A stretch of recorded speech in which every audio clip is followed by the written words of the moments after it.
যা হোক, ভোলা মহেশ্বরের অশেষ কৃপায় শেষ পর্যন্ত আমরা চন্দ্রনাথ পাহাড়ের চূড়ান্ত সীমা এবং চন্দ্রনাথ মন্দিরের উপরে অবস্থান করছি। আমাদের সাথে সাথে ছিল কৃষ্ণদা। কৃষ্ণদা কিন্তু ফেল পড়ে গেছে, নিচের থেকে চলে গেছে।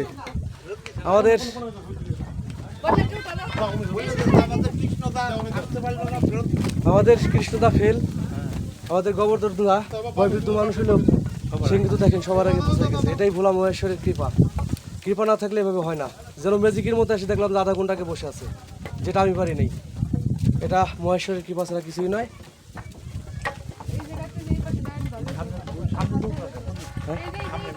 হ্যাঁ, আমরা সামনে যাব।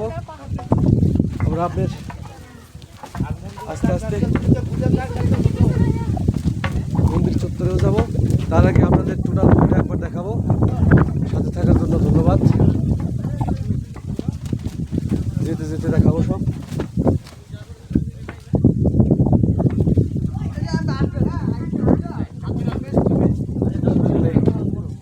পাহাড় গভীরতার কথা বলে আমরা